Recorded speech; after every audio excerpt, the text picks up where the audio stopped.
in the town where I was raised, the clock ticks and the cattle graze.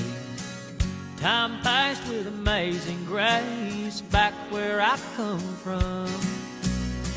Now you can lie on a riverbank, or paint your name on a water tank, or miscount all the beers you drank back where I come from.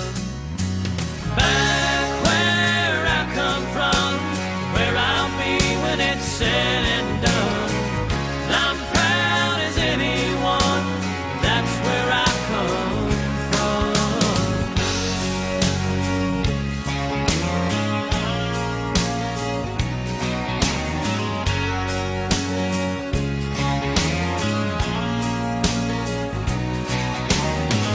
We learned in the Sunday school who made the sunshine through.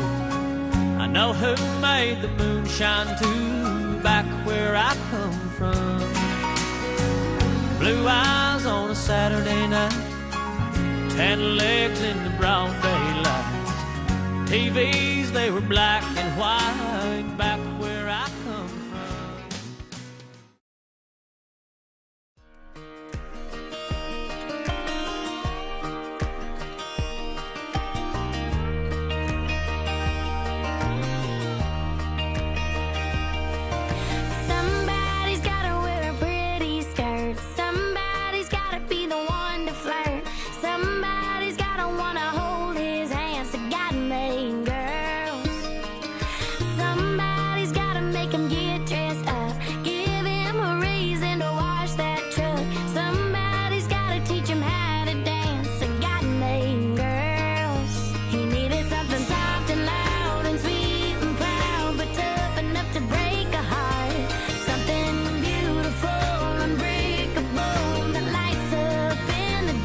So God made girls, God made girls. He stood back and told the boys about to rock your world. And God made girls, God made girls. He stood back and told the boys about to rock your world. Then God made girls.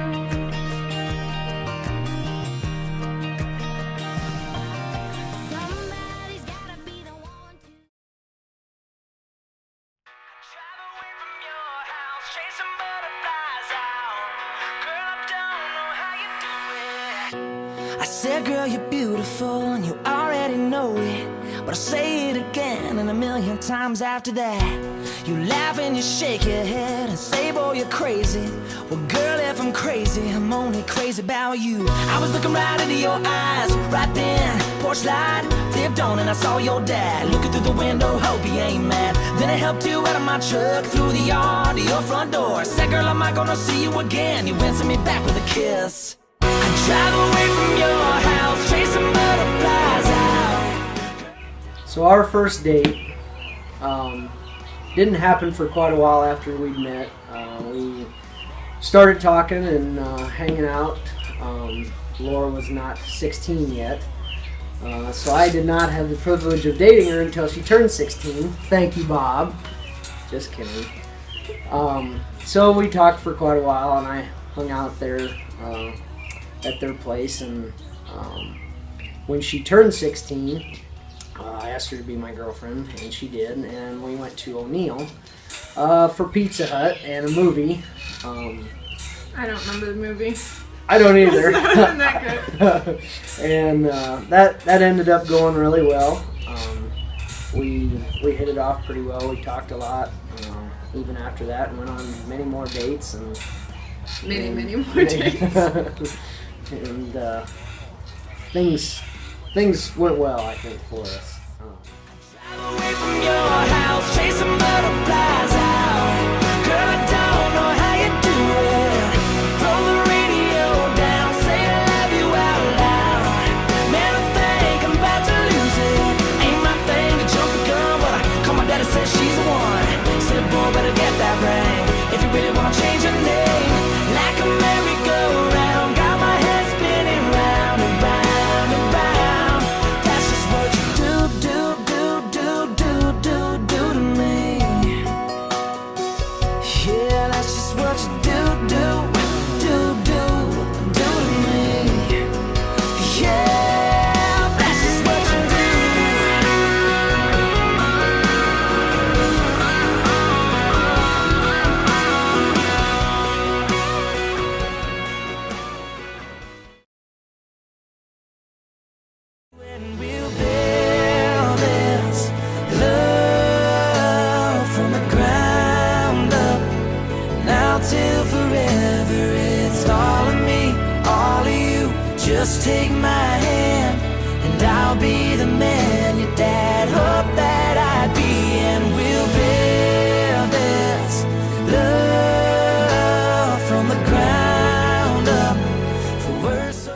after about 5 years of dating Laura, I realized that I wanted to propose to her.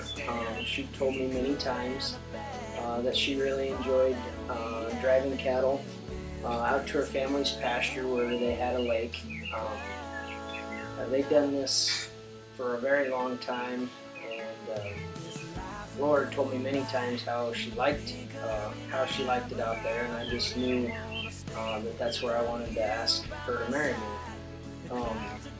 That was after our 5th year dating, so a year goes by, and I got her father's permission and her mother's permission, and I coordinated with her parents and her brother and sister-in-law when we were going to move cows to pasture, and we got a date set. About a week before the date was set, I got the ring.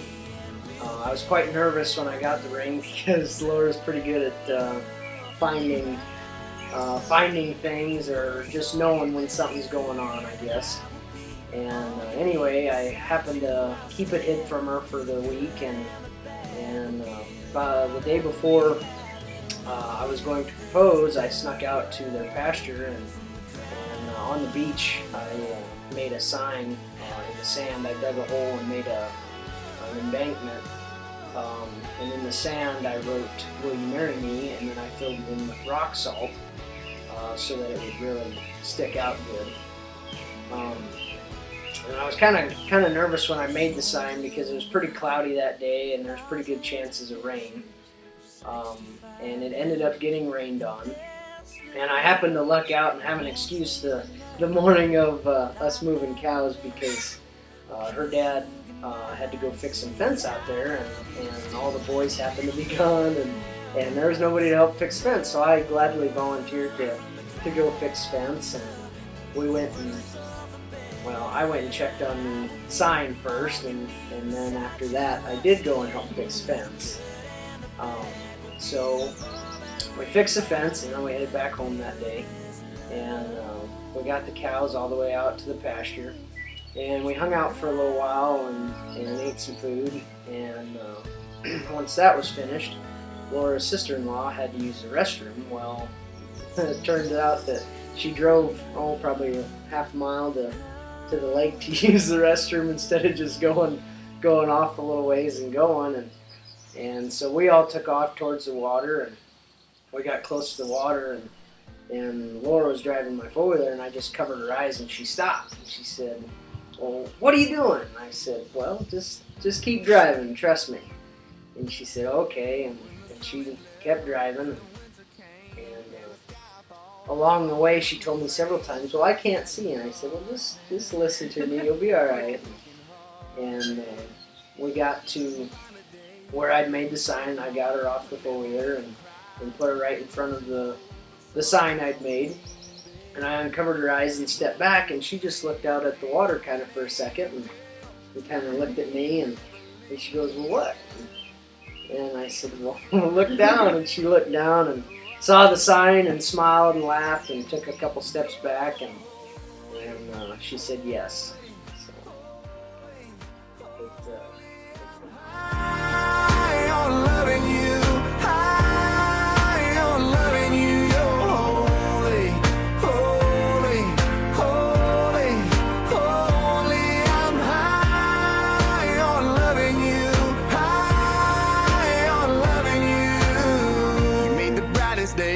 from the darkest nights, you're the riverbank where I was baptized, cleansed from the demons that were killing my freedom. Let me lay it down, give me to ya, get you singing, babe, hallelujah.